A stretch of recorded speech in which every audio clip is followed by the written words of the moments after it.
Welcome in, everybody, to the Instant Reaction Hawks Eye View podcast, Iowa Western Michigan post game.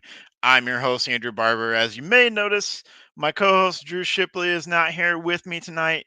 He is at the Baltimore Orioles game enjoying Camden Yards. So you got to watch a little bit of the Iowa game, but not quite the whole thing. So I'm going to fly solo tonight. Um, Watching that game early on, not impressive stuff coming out of the gates from Iowa.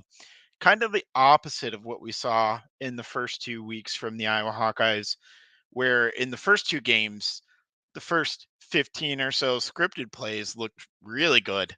And Iowa got out to fast starts and then kind of sputtered in the final three quarters.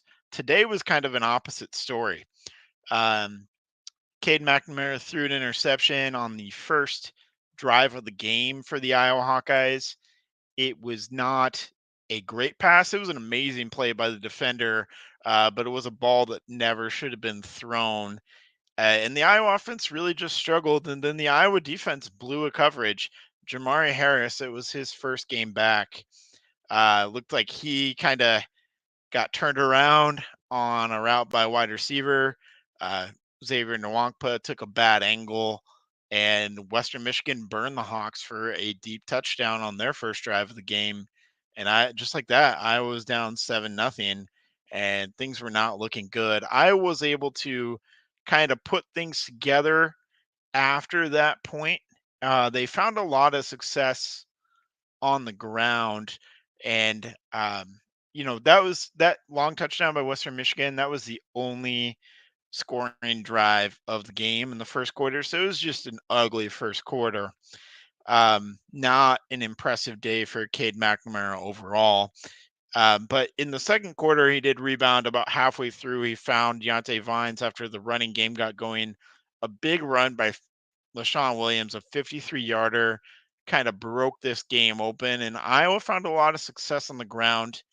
If there's one thing that we can take away from today's game, I don't know if we can take away a whole lot, but it was nice to see the offensive line kind of assert their dominance in the running game. They were officially credited with, I believe, just over 254 yards rushing today. But five of those rushing attempts were Cade McNamara taking sacks. And I thought he held on to the ball a little too long in some of those scenarios. So it does go down as negative 33 rushing yards for Cade McNamara.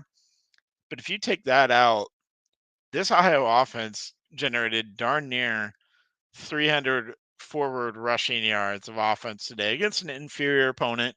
But that's what you should do against an inferior opponent. They kind of just asserted their will, wore down Western Michigan over time, basically. And I liked what I saw from LaShawn Williams.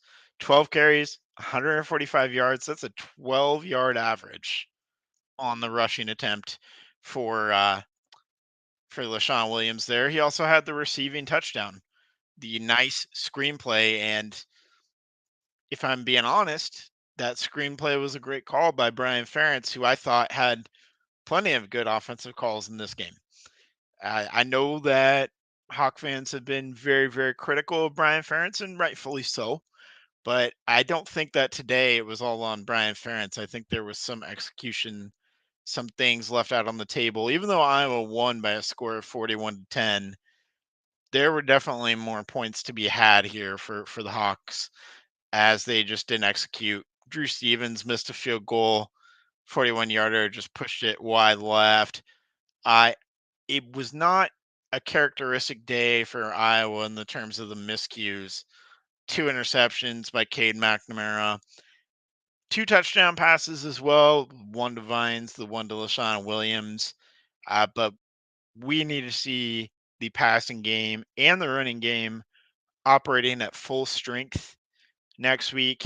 I really liked Kamari Moulton as well. I thought it was really awesome to see the true freshman running backs, specifically Kamari Moulton, 8 carries, 50 yards, two touchdowns. Terrell Washington looked shifty as well. The big story was that Caleb Johnson was out today with an injury. And Jazz Patterson did start and might have sustained an injury as well. So you don't like to see your top two running backs, in essence, get hurt or be hurt before you're going to take on your biggest opponent. And the other big injury of the day is Luke Lachey went off the field after, I'm not a doctor, so I'm not going to speculate on the injury, but he couldn't put any weight on his right leg after he went out with an injury. We saw him on crutches. We saw him take his pads off. We saw him laying out on the sideline with a boot on his right leg there. And so that's obviously not a great sign for next week in terms of his availability. You just hope that it's not so bad that he can't come back this season, because he was and is a big part of this offense, specifically the passing game. I love Eric All, but it looks like, Lachey was the main guy that Cade McNamara kind of had a connection with in the first two games, and that's gone. So you're going to have to find someone else in the passing game for Cade McNamara for him to form that kind of bond with that he seemed to have with Lachey. Is it going to be Eric All? Is it going to be a guy like Vines or Nico or Seth Anderson, or will we see Caleb Brown get more involved today? But overall, I thought great day for the rushing game. You love to see that. I thought, other than a couple of plays in the first half, the Iowa defense really figured things out in the second half, took control. That blocked punt from Antario Thompson, um, the Iowa Western player that came to Iowa from the JUCO ranks there. You like to see LeVar Woods and his team making big plays on special teams. It was a 14-10 ball game when that happened, and it seemed like after that point the floodgates kind of opened. Iowa really committed to the ground game, and that's what you have to do, and that's what was working. And we kind of talked last week in our post game about scratching where it itches, the old Hayden Fry saying, right? And that, for the most part, that's what the Hawks did. There were a few times where they went away from the run game where I thought they shouldn't have, but I think that's just the most encouraging thing that we can take away from this game is the development of the run game. Hawks are going to need that in Happy Valley next week. We can get into that game a little bit more on Thursday night, and we absolutely will. Um, it's going to be a big one. It's going to be a tough test. Hawks will need to be firing on all cylinders. Running game, passing game, defense will have to absolutely be on point. Special teams will have to give us some big plays like they did today. A lot of good returns from Caden Wetjen, a lot of good returns from Cooper DeJean, which we obviously come to expect, and then the great punt block by Antario Thompson that went out of the back of the end zone. So those were good plays today, but we need to see overall A+ play from special teams and defense, as well as getting our running game and passing game going. I'm not saying that the offense has to operate at an A+ level for Iowa to win that game. We've seen Iowa kind of ugly games up and win games ugly, but they're going to have to do just enough. The passing game is going to have to be a threat, and we're going to have to see Cade be a little bit more decisive today. He was kind of indecisive today, held on the ball a little bit too long.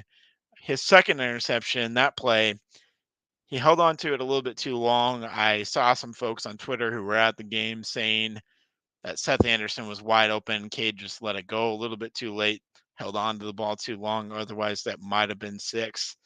Uh, Again, I'm not sure for the reason of the indecisiveness. Cade McNamara did run for a first down, but after that started kind of wincing, and you got to wonder what his health percentage was like for the rest of the game. Now, he's a feisty competitor, and he doesn't want to come out, and I don't blame him, but you got to wonder kind of what his health status was going forward after that first quarter run where he ran out of bounds and kind of pulled up and then immediately started wincing. You had to wonder if that affected his throws, his decisiveness, his maneuvering in the pocket. Um, didn't necessarily look great. I thought maybe the pass blocking from the offensive line, which I thought was pretty darn good through the first 2 weeks, kind of took a step back today. Um, so it seems like if one element of the offense is going, another element of the offense is maybe lagging a little bit. And so it would just be nice to see Iowa kind of put all the pieces together next week. And I certainly think they'll have to if they're realistically going to get a win. But Iowa gets a 41-10 win. We'll be curious to see the status on a lot of injuries with Caleb Johnson, Luke Lachey, Jazz Patterson, Cade McNamara, obviously being the big one. We'll have to really be monitoring the injury report as Hawks fans going into that Penn State game, as that is going to be, I think, a huge storyline.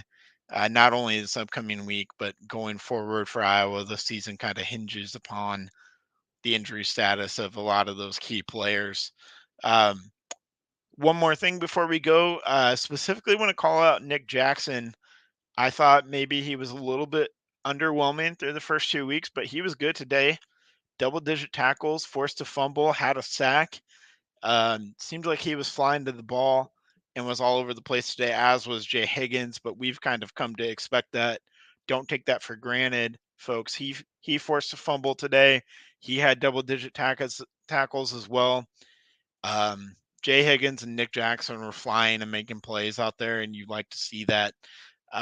Defense did get burned a little bit, but it's good to kind of learn these things in a win. Kind of like what we talked about in week one was Iowa got burned a little bit defensively by Utah State, burned a little bit late by Iowa State. Same thing early on here with Western Michigan, where the Iowa defense got burned.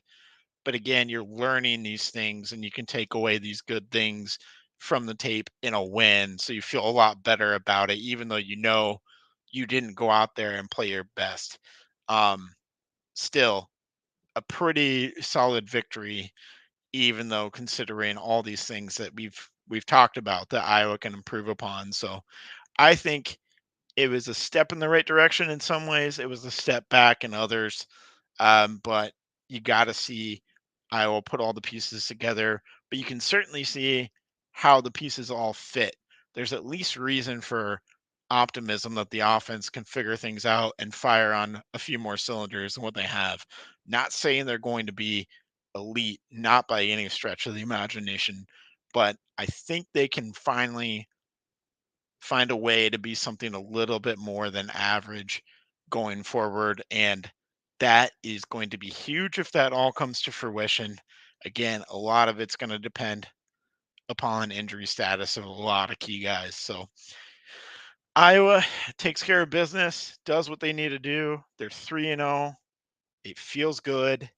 And we will come back on Thursday night, and Drew will join us, and we will probably have a little bit of representation from Penn State on our Thursday night podcast. So join us at 6 p.m. Central Time on Facebook, YouTube at Three Beards Media, on Twitter at Hawks Eye View Podcast. Thank you as always for listening. You can listen to us anywhere you get your podcasts: Apple, Spotify, um, YouTube, wherever you go for your podcasts.